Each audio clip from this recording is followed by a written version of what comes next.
The words can make you, break you, they can heal your soul, they can damage you forever. So I always try to use the positive words in my life wherever I go.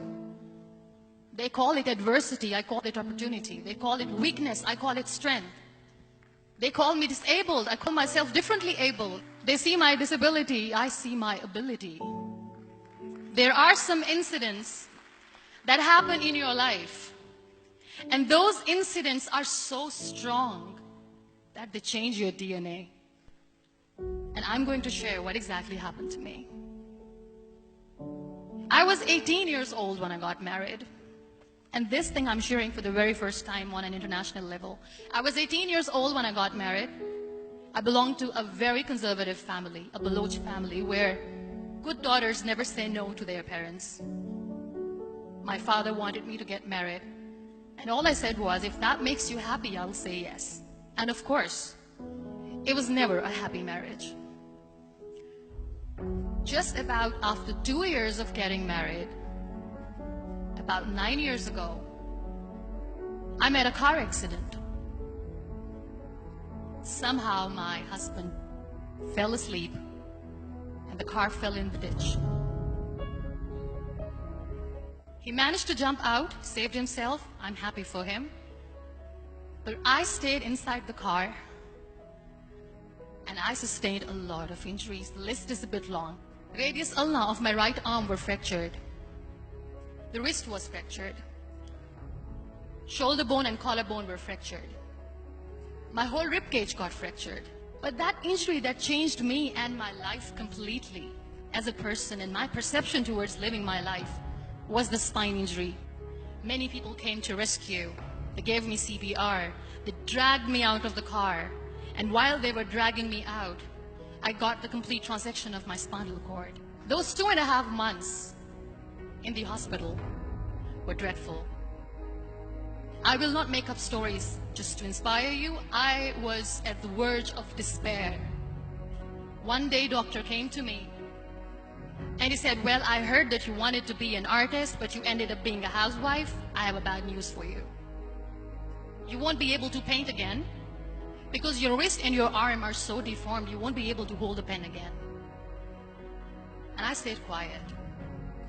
Next day, doctor came to me and said, your spine injury is so bad, you won't be able to walk again. I took a deep breath and I said, it's all right. The next day, doctor came to me and said, because of your spine injury and the fixation that you have in your back, you won't be able to give birth to a child again. That day, I was devastated. I still remember, I asked my mother, why me?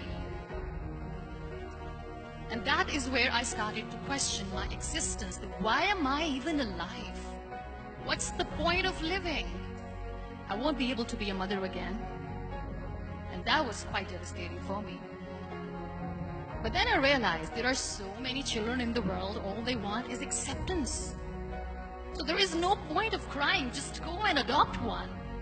And that's what I did. I gave my name in different organizations, different orphanages. I didn't mention that I'm on a wheelchair, dying to have a child.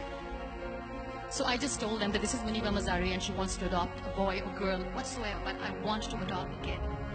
And I waited patiently. 2 years later, I got this call from a very small city in Pakistan. I got a call and they said, are you Muniba Mazari? There is a baby boy and would you like to adopt? And when I say yes, I could literally feel the labor pain. I said, yes, I am going to adopt him. I am coming to take him home. And when I reached there, the man was sitting and he was looking at me from head to toe. And in the back of my head, I kept thinking that, oh, he's going to say she's on the wheelchair. She doesn't deserve it. How is she going to take care of him? And I looked at him and I said, do not judge me because I'm on the wheelchair. But you know what he said? He said, I know you will be the best mother of this child. You both are lucky to have each other. And that day, I was 2 days old, and today he's 6. You know when you end up being on the wheelchair, what's the most painful thing? People think that they will not be accepted by the people because we, in the world of perfect people, are imperfect. So I decided to appear more in public. I started to paint. I always wanted to. I have done a lot of exhibitions. I'm Pakistan's first wheelchair-bound artist. I have done a lot of modeling campaigns. I became the National Goodwill Ambassador for UN Women Pakistan, and now I speak for the rights of women, children. We talk about inclusion, diversity, gender equality, which is a must. I was featured in BBC 100 Women for 2015. I'm one of the Forbes 30 under 30 for 2016. We have this amazing fantasy about life. This is how things should work. This is my plan. It should go as per my plan. If that doesn't happen, we give up. So my dear friends, let me tell you one thing. I never wanted to be on the wheelchair. Never thought of being on the wheelchair. I was always aspiring to do bigger things, but had no idea that for that I have to pay the price to be where I am today. It's a very heavy price. It is okay to be scared. It is okay to cry. Everything is okay, but giving up should not be an option. They always say that failure is not an option. Failure should be an option, because when you fail, you get up, and then you fail, and then you get up, and that keeps you going. That's how humans are strong.